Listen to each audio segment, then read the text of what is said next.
ત્યાગનો સામાન્ય સંદર્ભ એ છે કે આપણો અહંકાર કે હું આ ધર્મથી મારું કલ્યાણ સાધીશ એ નથી વિચારવાનું. પ્રભુની કૃપાથી, પ્રભુની શરણાગતિના ભાવથી જ મારું કલ્યાણ થશે એ ભાવ હૃદયમાં રાખવાનો છે. અહીં ત્યાગ વ્યવહારના સંદર્ભમાં નથી પણ મનોભાવના સંદર્ભમાં છે. આ ટૂંકી વાત, ડિટેલ જે છે એ આખો ગ્રંથનો અભ્યાસ કરીએ તો વિશેષ આપણને સમજમાં આવે. એટલે નિયત કર્મના ત્યાગનો ત્યાં વિધાન નથી, એનું તો પાલન કરવાનું છે, પરંતુ એ પાલનમાં પણ ભાવ શરણાગતિનો રાખવાનો છે. એટલું સંક્ષેપમાં આપણે સમજીએ.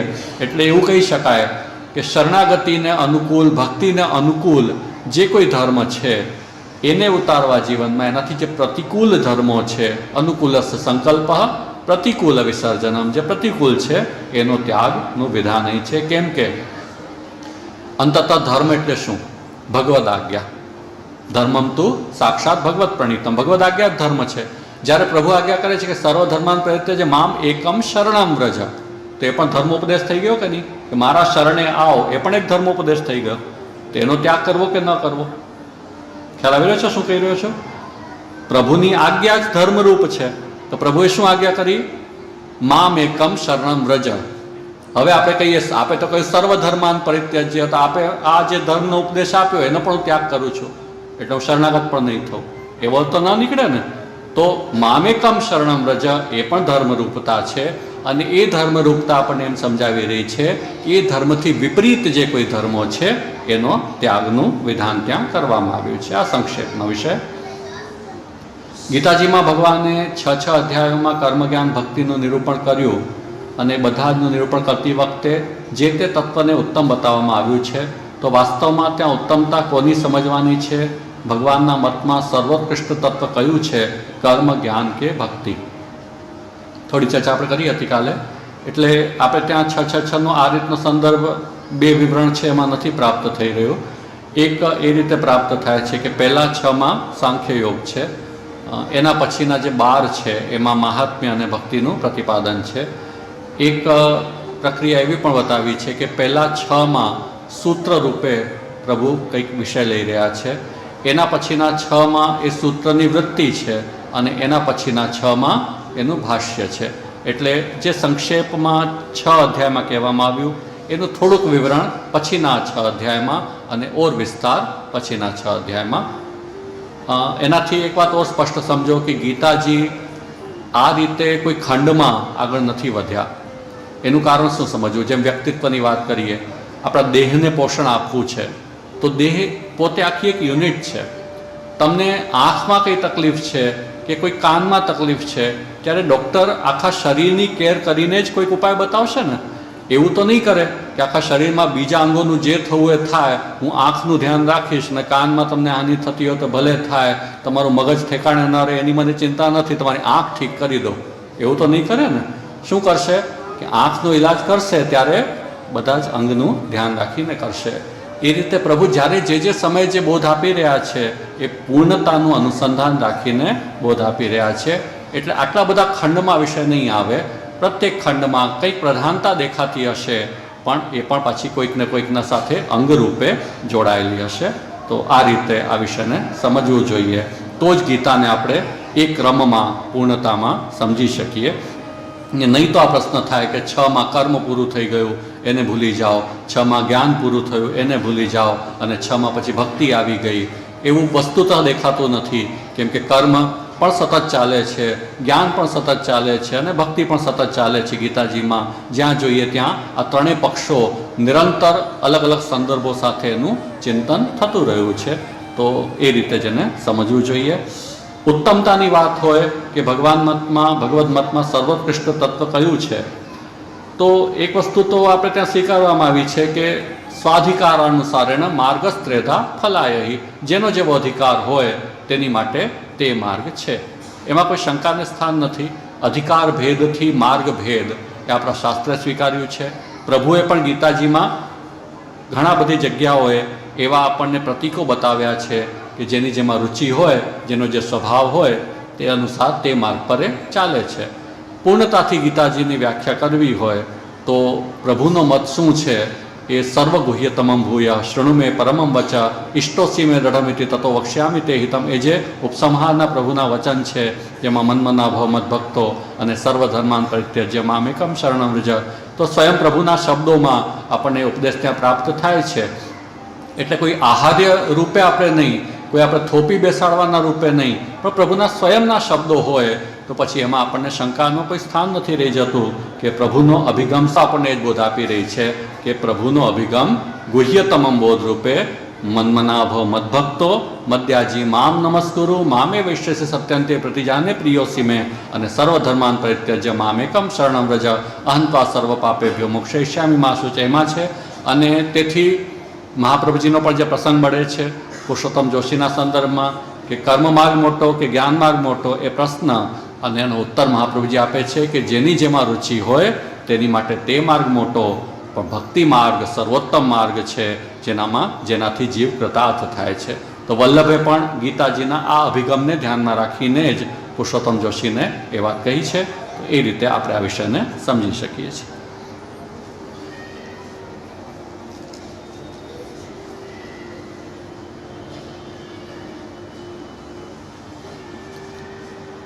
આપણા ઠાકોરજીની સેવા દરમિયાન ગીતાજી ગ્રંથનું મહત્વ સમજાવશો. ગીતાજીનો જે બોધ છે ને એ અર્જુનને પ્રભુએ એક અનુસંધાન સાથે ઉપદેશ વિધાથી આપેલો બોધ છે. એટલે સેવામાં વિનિયોગ રૂપે તો ગીતાજીને આપણે એ રીતે ન વિચારી શકીએ. ગીતાજી આપણને સમજાવી રહ્યા છે, જેમ મહાપ્રભુજીના પણ અનેકવિધ ગ્રંથો છે કે જે ઉપદેશ વિધાથી આપણને પ્રાપ્ત થાય છે, જેનો સેવામાં સાક્ષાત વિનિયોગ આપણે નથી કરતા. જેમ સિદ્ધાંત મુક્તાવલી, કૃષ્ણ સેવા સદા કર્યા, માનસી સા પરામતા, એ બધા વિષયો મહાપ્રભુજી સમજાવે છે. પણ સેવા વખતે એનું શું કરવું, તો સેવા માટેનો બોધ આપણને એ ગ્રંથ દ્વારા પ્રાપ્ત થયો છે, શરણાગતિનો બોધ આપણને પ્રાપ્ત થયો છે. એટલે સેવા દરમિયાનનો વિષય નથી, પણ સેવા કરવાની પ્રેરણા કે સેવા કરવાનો જે સંકલ્પ કે વિધાન છે એ આપણને ગીતાજીથી અવશ્ય પ્રાપ્ત થાય છે. એવા અનેક વચનો ગીતાજીમાં છે કે જેથી આપણને સેવા કરવા માટેની પ્રેરણા પ્રાપ્ત થાય. સેવા વખતે તો આપણા કીર્તનાદિનો વિનિયોગ છે, કેટલાક સેવા સંબંધિત શ્લોક છે એનો વિનિયોગ છે, એ બધું આપણને પ્રાપ્ત છે. અને એ બધું જ ગીતાજી ભાગવતજી આદિના અનુસંધાન સાથેના એ બધા વિષયોને ગ્રહણ કરવામાં આવ્યા છે.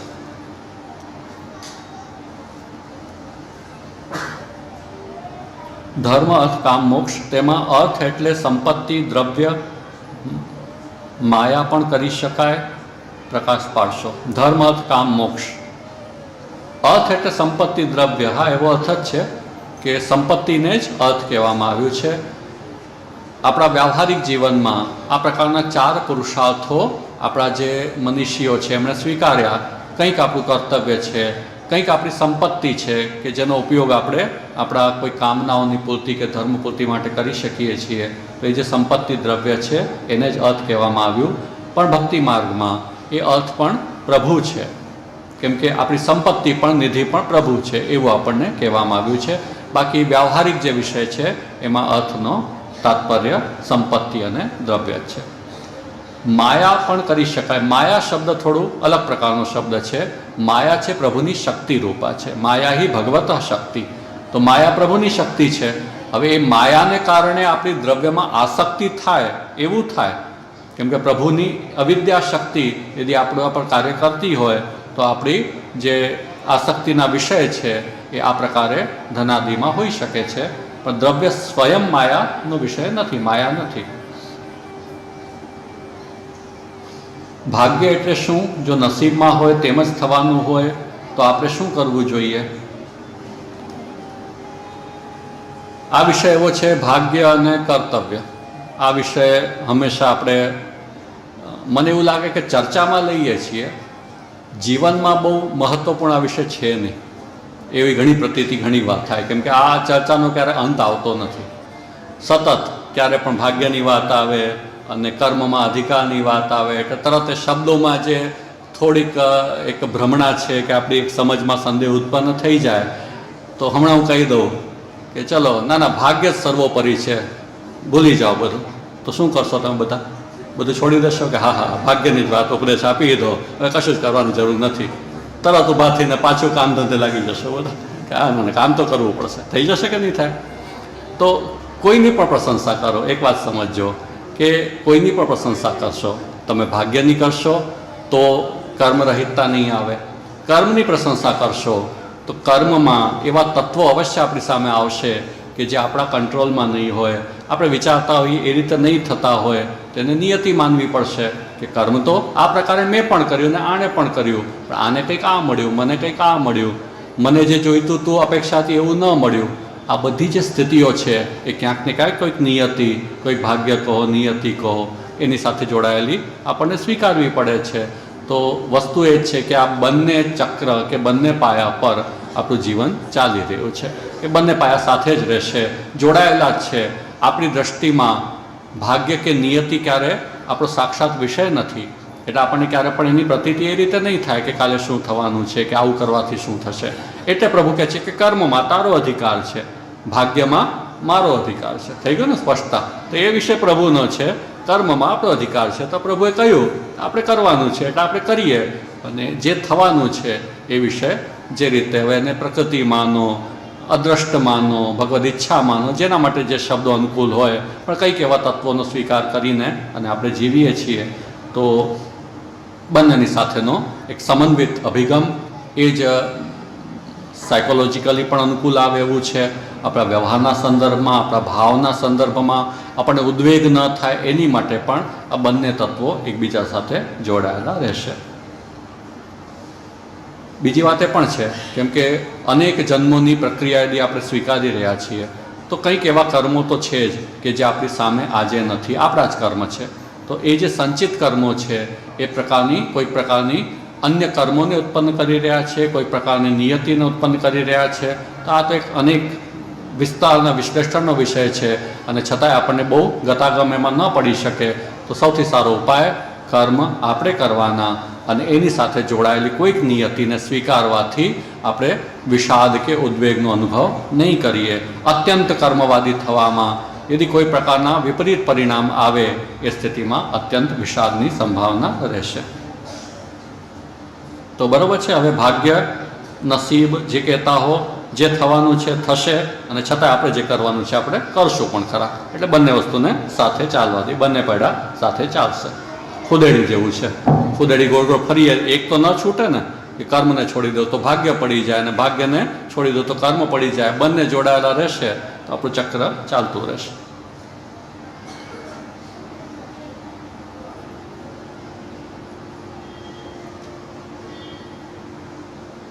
મન બલવત્તર છે.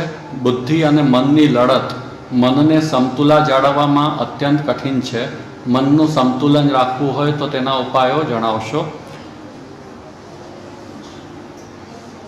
અભ્યાસનો જે વિષય છે એટલા માટે આપણે વૈષ્ણવ સંદર્ભમાં વિચારીએ તો સત્સંગનો ઉપાય, ભગવત સેવાનો ઉપાય, નિયમિત સ્વાધ્યાયનો ઉપાય, આ બધા ઉપાયો ખૂબ મહત્ત્વપૂર્ણ છે.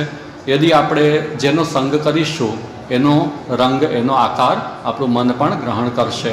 એટલા માટે પ્રયત્ન કરીએ કે આપણે સાત્વિક સંગ રાખીએ, પ્રેરણાદાયી સંગ રાખીએ, યોગ્ય દિશામાં આપણને પ્રેરણા થાય, ઉત્સાહ થાય એ પ્રકારનો સંગ, એ પ્રકારના વ્યક્તિઓનો સંગ, એ પ્રકારના વિચારોનો સંગ આપણે રાખીએ તો પછી મન એ દિશામાં જ પ્રવર્તિત થશે. કેમ કે મન ક્યાંક ને ક્યાંકથી પોતાનો ખોરાક ગ્રહણ કરે. બહારથી કંઈક ને કંઈક તો ખોરાક લેવાનું જ છે મને, અને એ મન છે બુદ્ધિને સપ્લાય કરશે. તો તમે મનને શું ખોરાક આપશો એના પર નિર્ભર કરશે કે બુદ્ધિને શું પ્રોવાઈડ કરશે, અને બુદ્ધિ પછી એના આધારે શું નિર્ણય કરશે આગળ કઈ એક્ટિવિટીમાં તમને પ્રેરણા આપવી. તો મનને કંઈક એવો ખોરાક આપતા રહો કે યુક્ત હોય, અને એ યદિ એને આહાર મળતો રહેશે તો આપણું મન પણ નિયંત્રિત થશે. અને જે અયુક્ત હોય એના પ્રતિ વૈરાગ્ય કેળવવું, એની નશ્વરતા, એની નિરર્થકતા, એને કારણે ઉદ્ભવતી સમસ્યાઓ, આ બધું વિચારતા રહેશો તો સમજમાં આવશે કે જે કરશો એના દુષ્પરિણામ પણ આગળ છે. એ સંભાવનાઓ પર ધ્યાન રાખો. કોઈકની સાથે મિત્રતા થાય છે તો એ મિત્રતા કોની સાથે કરવી કે જેની સાથે એ સંગ કરવાથી આપણને મનને કોઈક સારી પ્રેરણા પ્રાપ્ત થાય. આપણને કોઈ ગમવા માંડ્યો પણ એ દુષ્ચરિત્ર છે, આપણને ખબર છે, તો એ સ્થિતિમાં એનાથી દૂર રહેવું આપણા હિતમાં છે. બાળકો માટે ખાસ, યુવાનો માટે ખાસ, કે ચરિત્રવાન સાથે મિત્રતા કરો અને એ મિત્રતા યોગ્ય વ્યક્તિ સાથે હશે તો આપણા જીવનમાં એનાથી હિત થશે, અને યદિ અયોગ્ય હશે તો એના વિપરીત પરિણામો મન, બુદ્ધિ અને છેલ્લે વ્યવહારમાં આવશે, અને એનાથી જીવનમાં નષ્ટ થવાની સ્થિતિઓ ઉત્પન્ન થશે. તો મન માટે થોડુંક યોગ્ય એને આહાર આપવો આવશ્યક છે.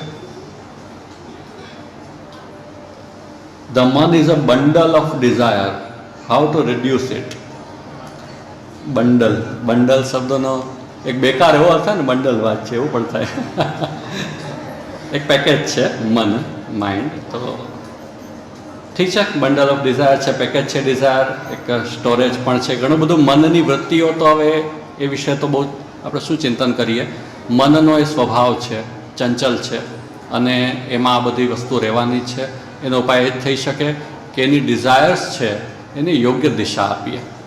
એ ડિઝાયર્સ હટવાની નથી. મનની ચંચલતા કે મનની એ વૃત્તિઓ સંકલ્પ વિકલ્પની ખતમ નહીં થાય, પણ તમે એને શું આપો છો એના પર એ નિર્ભર કરે છે. અને આજના સમયમાં આના માટે ખૂબ જાગૃત રહેવું આવશ્યક પણ છે, કેમ કે આજે મોબાઈલ, સોશિયલ મીડિયા, એનો જે આપણા પર અસરો છે, અને એમાં સતત બદલાતું પરિદૃશ્ય આપણા મનને ઓર વિચલિત કરે. આપણી અપેક્ષાઓ, કામનાઓ, વૃત્તિઓ એને ડિસ્ટર્બ કરે છે. તો બને એટલું આ બધાનો ઉપયોગ ઓછો રહે. વાસ્તવિક જીવનમાં આપણે વાસ્તવિક લોકો સાથે આપણો સંપર્ક વધારે રહેશે, અને એ વાસ્તવિક લોકોને આપણે ઓળખી રહ્યા છીએ. એમની યોગ્યતા આપણને ખબર છે. આપણો પરિવાર હોય, આપણો મિત્ર હોય, આપણા આડોશી પડોશી હોય, અને પહેલી જે દુનિયા છે એમાં આપણને કંઈ ખબર નથી કે કોણ લોકો છે, શું બોલી રહ્યા છે, શા માટે બોલી રહ્યા છે. એ અનુસંધાન રહિત મન યદિ એ વિષયમાં વિચલિત થતું રહેશે તો નિશ્ચિતપણે એનાથી ઉદ્વેગ અને એનાથી હાનિ આપણને થશે. એટલે યોગ્ય પ્રકારે એનો ઉપયોગ કરીએ, પણ વાસ્તવિક જીવનમાં સચ્ચાઈથી આપણા જે પક્ષો છે એની સાથે આપણા સંબંધને વધારે દૃઢતાથી નિભાવીએ. તો આ મન માટેનો આજના સંદર્ભમાં વિચાર પણ કરવો જોઈએ.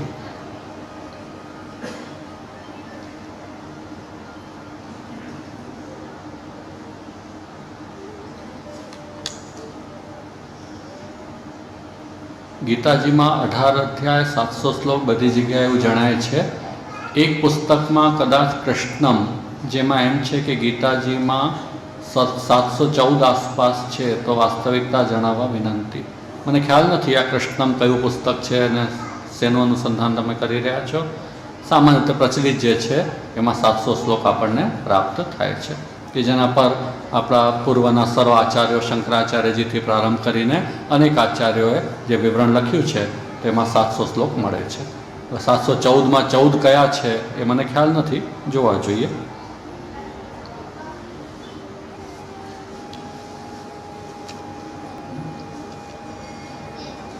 હવે સ્પેસિફિક ક્વેશ્ચન્સ છે, ખાસ કરીને જે અલગ અલગ વિષયો પર છે, એને લેવા માટે તો આપણે એ વિષય પર વધારે ધ્યાન આપવું પડશે. શ્રદ્ધાત્રય વિભાગ યોગ પ્રમાણે વૈષ્ણવે જ્ઞાન યજ્ઞ અને તપને કઈ રીતે સમજવા તે સમજાવશો. શ્રદ્ધાત્રય વિભાગ યોગમાં સાત્વિક, રાજસ અને તામસ એ પ્રકારના જ્ઞાન, યજ્ઞ અને તપ કહેવામાં આવ્યા છે.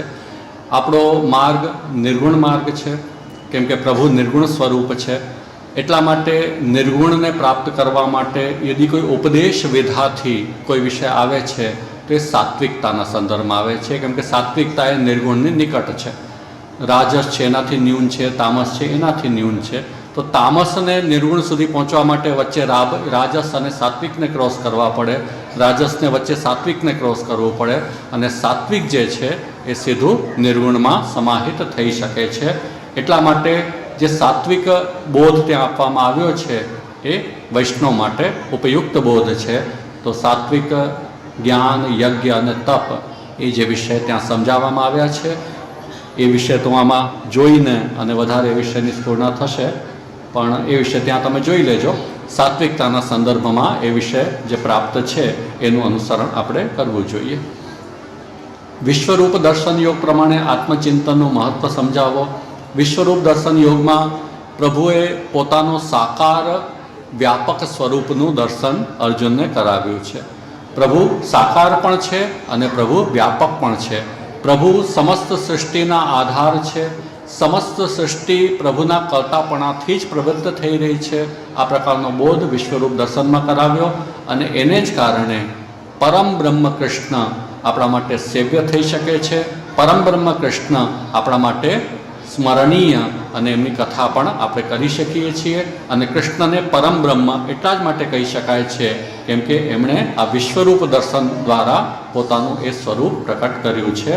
તો વિશ્વરૂપ દર્શન દ્વારા ભગવત ચિંતન આપણે કરીએ અને આત્મચિંતનનો પ્રશ્ન છે તો ભગવત ચિંતનના અંશ રૂપે આપણે પ્રભુના અંશ છીએ એ ભાવે આપણે ચિંતન કરીએ એ ભક્તિ માર્ગીય પ્રકાર છે. અને યદિ આત્મચિંતનને ભક્તિ માર્ગથી ઇતર પ્રમાણે વિચારવું હોય તો આત્મા છે એ પ્રભુ સાથે જોડાયેલો છે એ રીતે આત્માનું ચિંતન થાય. પણ શ્રેષ્ઠ પ્રકાર ભક્તિ માર્ગના અનુસાર વિચારીએ તો ભગવત ચિંતનનો છે. આપણે પ્રભુના અંશ છીએ અને પ્રભુનું આવું દિવ્ય અલૌકિક સ્વરૂપ છે એવું ચિંતન એનાથી આપણને પ્રાપ્ત થાય છે. ગીતાના મતે વૈષ્ણવોના જીવનનો અંતિમ ધ્યેય સમજાવો. પ્રથમ ધ્યેય કે અંતિમ ધ્યેય કે મધ્યનો ધ્યેય જે સમજો એ આપણે પ્રભુના અંશ, પ્રભુની કૃપાથી જે કંઈ પ્રાપ્ત થયું છે એ પ્રભુને સમર્પિત કરીને આ જીવન હોય કે પૂર્વજન્મ હોય કે પશ્ચાત જન્મ હોય, અંતિમ જેવું કોઈ ભગવન માર્ગમાં હોતું નથી. સદાકાલ આ પ્રકારની ભાવનાથી ભાવિત રહીએ એ જ આપણું ધ્યેય છે. તો અંતિમ માનો તો અંતિમ, પ્રથમ માનો તો પ્રથમ, મધ્ય માનો તો મધ્ય, સર્વકાલિક, સાર્વદાયિક આ જ આપણું ધ્યેય છે કે આપણે પ્રભુ સાથે જોડાયેલા રહીએ. ગીતાના મતે સંન્યાસ અને ત્યાગ બંને એક છે કે અલગ તે સમજાવો. સાંખ્ય યોગો પૃથક બાલા પ્રવદંતી ન પંડિતા એમ પ્રભુ આજ્ઞા કરે છે. સાંખ્ય અને યોગ બે અલગ અલગ વિધાથી ઉપદેશ આપવામાં આવે છે પરંતુ બંને એક જ સિક્કાના બે પક્ષો છે, બે બાજુઓ છે. તો સંન્યાસ અને ત્યાગને એક જ સમજીને અને પ્રભુ બોધ આપી રહ્યા છે.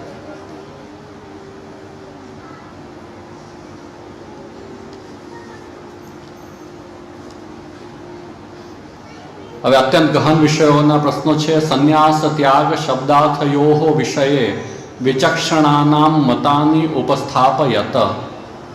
આ બધા વિષયો વિચક્ષણાનામ મતાની અર્થાત અન્ય જે વિવરણકારો છે એમના મતો એ બધા તો સંકલન કરીને એનું ચિંતન ક્યારેક કોઈક વ્યક્તિ એ પ્રકારની જિજ્ઞાસાવાળો હોય એની સાથે કરી શકીએ. અને એ મારી પાસે ઉપલબ્ધ પણ નથી આજે બધા વિભિન્ન મતકારોના, શંકરાચાર્યજી, રામાનુજાચાર્યજી આદિના મતો. તો એનું ચિંતન અલગ સમયે ક્યારે કરી શકીએ આપણે. બસ આટલું વિષય લાગે છે મને. પૂરા થઈ ગયા. છેલ્લે ગીતાજીનો પ્રશ્ન નથી પણ એક નિવેદન. જે સર્વ કેશોદ વૈષ્ણવ તરફથી વિનંતી કે વ્રજવલ્લભ બાવા યુગલ સ્વરૂપે પધરામણી કરાવવા વિનંતી. સારું, વિનંતી પહોંચાડીશું. ક્યારેક સંજોગ અનુકૂળતા હશે તો અવશ્ય પધારશે. બસ આ રીતે ગીતાજીનો એક જે લક્ષ્ય બનાવીને અને નિરંતર કાર્યક્રમો નિર્ધારિત કર્યા છે. ખૂબ આનંદનો વિષય છે કે એનો પ્રારંભ કેશોદથી થયો. કેશોદ હંમેશાથી અગ્રિમ સ્થાન પર રહ્યું છે કોઈ પણ લક્ષ્યના સંદર્ભમાં આપણે વિચારીએ તો. અને આ વખતે ગીતા જ્ઞાનોત્સવ કેશોદથી પ્રારંભ થયો છે. હવે આ યાત્રા આગળ વધશે. અનેકવિધ શહેરોમાં આ સંકલ્પ સાથે આગળ વધી રહ્યા છીએ. ખૂબ આનંદ આવ્યો મને. મારા માટે આ ચિંતન મેં કર્યું છે. તમને તો જે લાભ થયો હોય એ તમે જાણો. પણ મને ખૂબ આનંદ આવ્યો છે કે ગીતાજી પર ચિંતન કરવાનો એક સુઅવસર પ્રાપ્ત થયો અને આપણે સૌ પ્રભુની આ વાણી સાથે જોડાઈએ. પ્રભુની વાણી દ્વારા આપણા જીવનમાં દિવ્યતાનો સંચાર થાય એવી શુભકામના સાથે વિરામ લઉં છું. શ્રી વલ્લભાધીશ્વર જયતી. શ્રી કૃષ્ણ અર્પણમસ્તુ.